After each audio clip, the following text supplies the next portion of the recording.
তোমার কি কখনো আমাকে দেখে বা আমাকে আমার ভিডিও দেখে মনে হয়েছে যে আমি কোনোদিন সাকিব ভাইয়াকে ছেড়ে চলে যাব?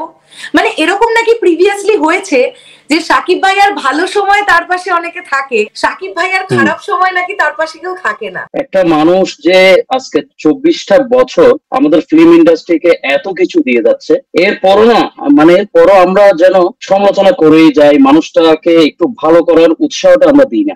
এখনো পর্যন্ত যেমন ইউটিউবে দেখি তুমি আসলে একজন ভারতে হইও মানে আমাদের সাকিব ভাইকে নিয়ে প্রমোটটা করছো, এরপরও দেখো অনেকে অনেক কিছু কিন্তু সাকিব ভাই থেমে থাকার কিন্তু মানুষ না, ঠিক আছে? ওনার ওনার কাজ, উনি কাউকে কথা মানে সমালোচনা জিনিসটা উনি শুনেই না, উনি ওনার কাজেই ওনার মনটা, এই আর কি। নমস্কার ভাই, কেমন আছো? দিদি নমস্কার, কেমন আছো তোমরা? দাদা কেমন আছে? দাদা কেমন আছে? তুমি ভালো আছো? দিদি আমি দিদি ভালো। আচ্ছা, আমি তোমাদের এখানে এসেছি। আচ্ছা, বারাসাতে এসেছো আমি শুনলাম। হ্যাঁ হ্যাঁ হ্যাঁ, আমি বারাসাতে, আমার বড় বোনের বাড়ি আর কি, বড় বোনের বাড়ি। আচ্ছা আচ্ছা আচ্ছা, শুরু করবো আমরা? হ্যাঁ হ্যাঁ, করো দিদি করো। আচ্ছা, নমস্কার বন্ধুরা, আমি কৌশালী। আড্ডা উইথ বা পডকাস্ট উইথ আবেগী সাকিবিয়ান্স এর আরো একটা নতুন এপিসোড নিয়ে তোমাদের সবার সামনে হাজির হয়ে গেলাম। আজকে আমরা আমাদের সঙ্গে পেয়ে গেছি সাকিবিয়ান দুর্জয় ঘোষকে। আজকে আমরা দুর্জয় ভাইয়ের সঙ্গে কথা বলবো এবং সাকিব ভাইয়াকে নিয়ে তার কি আবেগ সেটা সে এই আমাদের এই অনুষ্ঠানটির মারফত আমাদের সকলের সামনে সে বলবে এবং আমরা অবশ্যই সেগুলো শুনবো। তো আমরা শুরু করি আজকের এপিসোডটা ভাই। ঠিক আছে দিদি, হ্যাঁ কর। আচ্ছা, তুমি সাকিব ভাইয়ার প্রথম সিনেমা কোনটা দেখেছো? আমি সাকিবের প্রথম সিনেমা দেখেছি জান আমার জান। আচ্ছা, আর কি তারপরে তো কন্টিনিউ আছে এই ছবি। মানে আসলে বিশেষ করে দিদি যেটা হয়, আমি তো বাংলাদেশে থাকি, চট্টগ্রামে আমার জন্ম। আমরা যে জায়গায় আছি, মনে করো আমাদের বাংলাদেশ ক্রিকেট, হ্যাঁ আমরা বাংলাদেশ ক্রিকেটের কে আমি বড় একজন ভক্ত, ঠিক তেমনি সবকিছুতে তুমি যেমন এখানে আছো, তোমার দেশের একজন সিঙ্গার বলো, একজন শিল্পী বলো, আমি চাই আমার দেশের সবকিছুকে প্রমোট করতে, বুঝেছো? একটা মানুষ যে আজকে 24টা বছর আমাদের ফিল্ম ইন্ডাস্ট্রিকে এত কিছু দিয়ে যাচ্ছে, এরপরও না মানে এরপরও আমরা যেন সমালোচনা করেই যাই, মানুষটাকে একটু ভালো করার উৎসাহটা আমরা দিই না। এখনো পর্যন্ত যেমন ইউটিউবে দেখি তুমি আসলে একজন ভারতে হইও মানে আমাদের সাকিব ভাইকে নিয়ে প্রমোটটা করছো, এরপরও দেখো অনেকে অনেক কিছু কিন্তু সাকিব ভাই থেমে থাকার কিন্তু মানুষ না, ঠিক আছে? ওনার ওনার কাজ, উনি কাউকে কথা মানে সমালোচনা জিনিসটা উনি শুনেই না, উনি ওনার কাজেই ওনার মনটা, এই আর কি। আচ্ছা, সাকিব ভাইয়ার প্রতি এই যে ভালোবাসা, এই যে রেসপেক্ট, এটা এক্স্যাক্টলি কবে থেকে শুরু হলো তোমার? আমার আসলে 2007 থেকে আর কি, 2007 থেকে আমি আসলে ছবির প্রতি, আমি প্রতিটা ছবি দেখি, হাতে গোনা ধরো এই 5-6টা ছবি দেখা হয় না, আর প্রায় ছবি আমার সাকিব ভাইয়ের। আচ্ছা, লাস্ট প্রিয়তমা দেখেছো তো নিশ্চয়ই? প্রিয়তমা আমি দেখেছি 3বার দেখেছি, ওটা 3বার সিনেমা হলে গিয়ে 3বার দেখেছো? হ্যাঁ হ্যাঁ হ্যাঁ হ্যাঁ, সিনেমা হলে গিয়ে দেখি। আচ্ছা, যখন প্রিয়তমা দেখতে গিয়েছিলে, এই যে আমরা এপার বাংলা থেকে শুনতে পেয়েছি যে সমস্ত শোজ নাকি হাউসফুল যাচ্ছিল, তো তুমি হাউসফুল শোজ এর মধ্যে দেখেছো? হ্যাঁ অবশ্যই অবশ্যই, আমি হাউসফুল শো তো দেখেছি। আমাদের কেন তো আসলে বিশেষ করে চট্টগ্রামে তোমার ওই সিনেপ্লেক্স গুলো যেগুলো হয়েছে নতুন, মানে লাস্ট ধরো তোমার এই 2 বছর ধরে, কিন্তু আমাদের ওই সিঙ্গেল স্ক্রিনে আমরা ছবি দেখতে মানে তোমার বেশি অভ্যস্ত,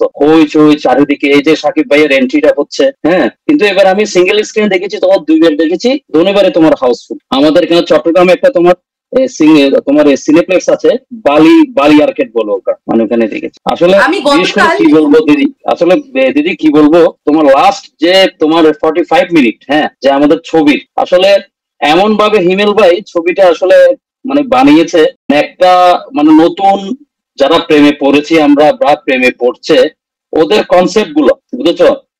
অনেকে একটা মানুষ থেকে ছেঁকা খাওয়ার পর বা যদি প্রিয়তমা চলে যায়, তার মনে কি অনুভূতি গুলো হয়, সবগুলোই কিন্তু হিমেল ভাই এখানে ফুটিয়ে তুলেছে। এবং সাকিব ভাই তার ইমোশন গুলো দিয়ে, আমার মনে হয় না সত্তার পরে সাকিব ভাইয়ের এই ছবিটাই সেরা। সত্তা ছবির পরে সেরা ছবি এটা। সেটাই আর কি।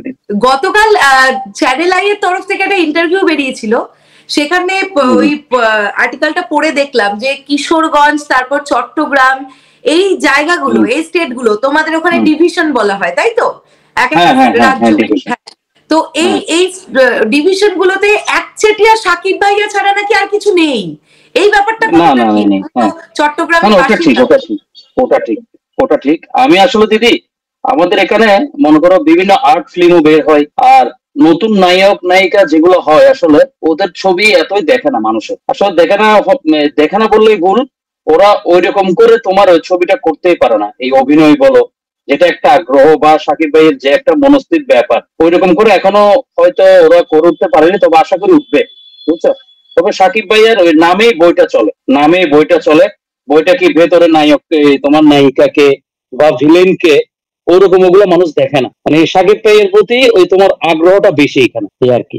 আচ্ছা, তুমি তো সাকিব ভাইয়ার এত সিনেমা দেখেছো, তো সাকিব ভাইয়ার পাশে নায়িকা হিসেবে সব থেকে বেশি দেখতে কাকে ভালো লেগেছে? সাকিব ভাইয়ার আসলে বিশেষ করে দিদি, সাকিব ভাইয়া তো আসলে অপবিশ্বাস দিদিকে নিয়েই আসলে বিশেষ করে বেশি ছবিটা, ওদের যেটা জুটি বলা হয়। তবে এবার সমস্ত ধারণাই পাল্টে দিয়েছে তোমাদের ইদিকা পাল, বিশেষ করে হ্যাঁ, ইদিকা পালের সাথে যদি নেক্সট যদি ছবিগুলো হয়, আমার মনে হয় জিনিসটা ভালো হবে। আর বুঝেছো, মানে তাদের জুটিটা আমার খুব ভালো মানিয়েছে, মানে অপবিশ্বাসের পরে যদি কোনো জুটি হয় সেটা হবে তোমার ইদিকা পাল আর সাকিব ভাই। বেশ।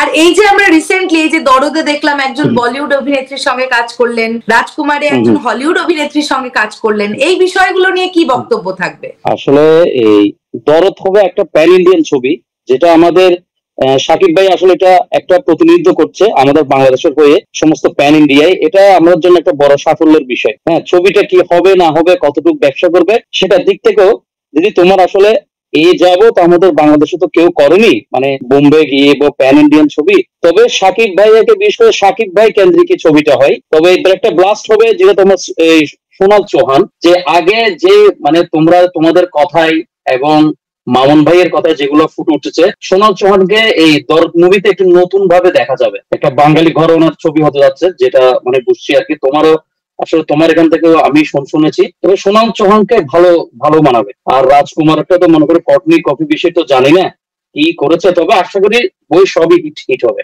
রাজকুমার কি প্রিয়তমার রেকর্ড ভাঙতে পারবে কি মনে হচ্ছে? আরশাদ ভাই তো বলে দিয়েছে, আর হিমেল ভাই তো বলেছেই।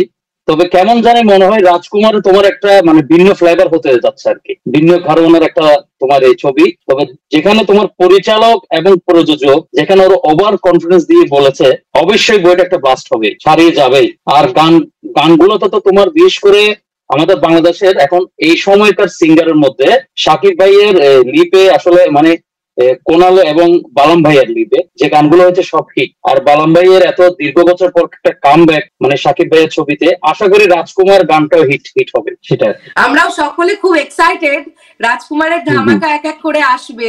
এবং এই যে সাকিব ভাইয়ার জন্মদিন মানে 28 তারিখে শোনা যাচ্ছে যে একাধিক চমক আমাদের আসছে, তো তুমি কোন চমকটা নিয়ে সব থেকে বেশি এক্সাইটেড আছো, কি মনে হচ্ছে? আমি সকালে একটা দেখলাম তোমার ওই মামুন ভাইয়ের, যেটা 28 তারিখ, মানে 28 তারিখকে ঘিরে আমার মনে হয় আগের দরদটাই মনে হয় তোমার বেশি একটা চমক হতে পারে। হ্যাঁ, একটা প্রমোশন নিয়ে। আর রাজকুমারের গান তো হবে, রাজকুমার হয়তো ট্রেলার আসতে পারে, আমরা জানি না, যেটা তো হয়তো তোমরা জানবে। তবে বিশেষ করে দরদের একটা চমক থাকবে মনে হয় বেশি, মানে 28 তারিখে, সেটাই। আচ্ছা, আরেকটা জিনিস, আরেকটা বিষয় জানতে চাই যে তুমি যেমন সাকিব ভাইয়ার ভক্ত, হ্যাঁ, সাকিব ভাইয়ার প্রত্যেকটি ছবি তোমার দেখা হয়, আমাদের এপার বাংলার যে বাংলা ছবিগুলো হয় সেগুলো কোনোটা দেখা হয়? অবশ্যই দেখা হয় দিদি, অবশ্যই দেখা। আমি জিদ্দার ছবি দেখি, দেবদার ছবি দেখি, আর বিশেষ করে আমরা আগে থেকে আমি একটু তোমার প্রসেনজিৎ দাকের ছবি খুব দেখতাম আজকে। বেশ।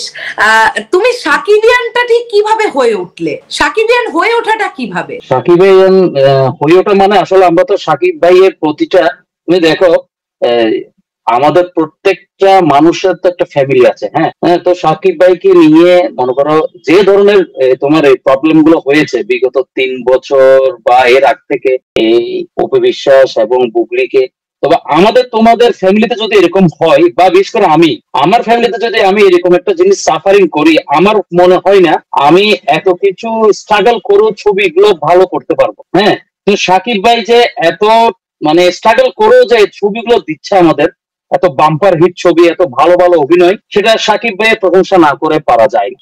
এটা আমাদের একটা অন্তঃস্থল থেকে, বিশেষ করে আমি না হয়তো এখানে অনেকে বা তোমার সাথে যোগাযোগ করতে পারছে না, বা সাকিব ভাইয়ের বিভিন্ন এখন যে বাংলাদেশে ইউটিউবার গুলো আছে কিন্তু তাদের সাথে যোগাযোগ করতে পারছে না। আমি তোমার সাথে যোগাযোগ করি, তোমার সাথে কথা হয়, দাদার সাথে আমার হোয়াটসঅ্যাপে কথা হয়েছে। হ্যাঁ, তুমি যদি এরকম যদি কোনো একটা সময়, দিদি আসলে তুমি জানো না, তোমার আত্মপ্রকাশের পর থেকে, হ্যাঁ, তোমার আমাদের বাংলাদেশে আত্মপ্রকাশের পর থেকে এমন অনেক মানুষ মুখিয়ে আছে যে হয়তো তোমাকে মেসেজ করে, কিন্তু তুমি সময়ের জন্য মেসেজ গুলো সিন করতে পারো না। সাকিবিয়ান বলতে কোনো কথা নেই, এমন মানুষ আছে এখানে লক্ষ লক্ষ, মানে তুমি যেদিন বলবে যে তুমি পৌশালী এবং দিদি শারদ মিউজিক ভেঞ্চার থেকে, এরকম আমি লক্ষ মানুষকে নিয়ে এরকম আমি কথা বলতে চাই একটা পডকাস্টে, দেখবো হাজারো মানুষ তোমার লাইনে ধরে, বুঝেছো? সেটাই দিদি। এই ব্যাপারটা আমি বুঝেছি, তোমরা এত ভালোবাসা দিয়েছো, তোমরা এত সাপোর্ট দিয়েছো। সত্যি কথা বলতে কি, আমি প্রত্যেকজন সাকিবিয়ানের কাছে, আমাদের পুরো টিম, আমরা কৃতজ্ঞ তোমাদের কাছে। রিসেন্টলি হয়তো জানবে যে আমাকে নিয়ে প্রচুর ট্রোলিং হচ্ছে সোশ্যাল মিডিয়ায়, হ্যাঁ, এবং সেগুলো নিয়ে আমি এক একটা সময় একটুখানি আপসেট হয়ে পড়ছি, আবার তার পরক্ষণেই মনে হচ্ছে যে হয়তো আমি ভালো কিছু কাজ করছি, তাই আমাকে নিয়ে হয়তো এত ট্রোলিং হচ্ছে।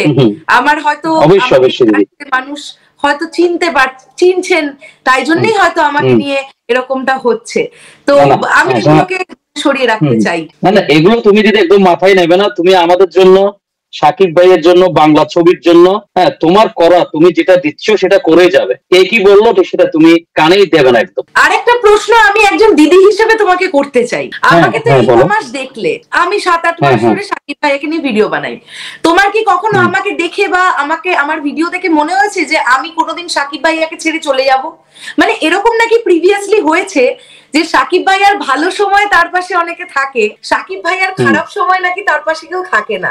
হ্যাঁ দিদি, আসলে এরকম হয়েছে, অনেক ইউটিউবার আছে, আসলে দেখেছি আর কি। হ্যাঁ, সাকিব ভাইয়ের মানে কাছের মানুষ বলো এবং যারা যারা আছে ইন্ডাস্ট্রিতে এরকম ছেড়ে চলে গেছে, কিন্তু আমার মনে হয় না তুমি পৌঁছালে দিয়ে ছেড়ে যাবে। আরেকটা জিনিস, আমি তোমার মাধ্যমে একটা কথা, আমি একজন ক্ষুদ্র একটা মানুষ হিসেবে এবং তোমার ফিল্ম ইন্ডাস্ট্রিতে সম্বন্ধে তো আমার জানার কোনো কিছু নেই, যা জানি এই সোশ্যাল মিডিয়ার মানে বদলতে। ইকবাল ভাইকে নিয়ে আমি একটা কথা বলতে চাচ্ছি। সবাই বলে, বিভিন্ন কথা বলে, ইকবাল ভাইকে আসলে আমরা সাকিব ভাইয়ের মাধ্যমে চিনি। আজকে আমি ইকবাল ভাইকে একটা বলতে চাই, মানে রেসপেক্ট নিয়ে বলতে চাই, ইকবাল ভাই আজকে আমার সাথে একজনের সাথে সম্পর্ক আছে, কালকে নাও থাকতে পারে। তাই বলে আমার সম্পর্কটা নেই তা জেনে আমি ওর দুর্বল কোনো কথা আমি কাউকে বলার প্রয়োজন নেই। আর এমন না যে হয়তো অদূর ভবিষ্যতে ইকবাল ভাইয়ের সাথে সাকিব ভাইয়ের সম্পর্ক জোড়া লাগবে, তোমরা সবাই যা জানি, কিন্তু ইকবাল ভাই বলে হবে না। হ্যাঁ, তবে আমরা জানি ইকবাল ভাইয়ের সাথে একটা ভালো বন্ডিং সাকিব ভাইয়ের সাথে, হয়তো তাদের কোনো তোমার পার্সোনাল ব্যাপার নেই আজকে দূরত্ব।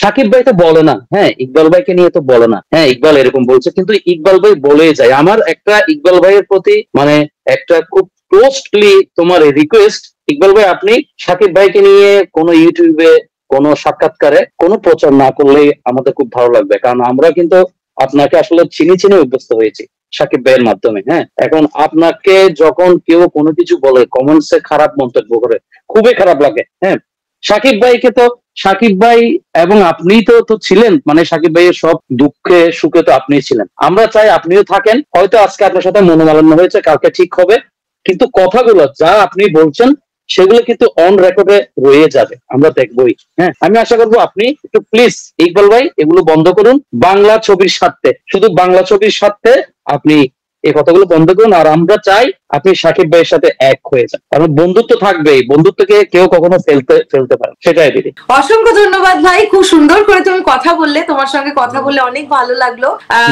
এইভাবেই পাশে থেকো আমাদের, আর আমাদের এই অনুষ্ঠানটি যেন নিয়ে আমরা এগিয়ে যেতে পারি, সাকিব ভাইয়াকে সঙ্গে করে যেন আমরাও তার সঙ্গে একটু থাকতে পারি, এটাই তোমরা চেয়েও সকলে। এবং আসন্ন সাকিব ভাইয়ার প্রত্যেকটি সিনেমার জন্য অনেক অনেক শুভকামনা। আমি হয়তো খুব শীঘ্রই বাংলাদেশ যাব, গেলেই দেখা হবে। অবশ্যই দিদি, তুমি বাংলাদেশে কথা হবে, ভালো থেকো। আর তোমার এই শারদ মিউজিক ভেঞ্চারের জন্য আমার শুভকামনা রইল, তুমি এবং দাদা যেন ভালো থাকো, সেটাই চাই দিদি। কেমন? ভালো থেকো, ভালো থেকো। নমস্কার, নমস্কার, নমস্কার, নমস্কার, ঠিক আছে, নমস্কার।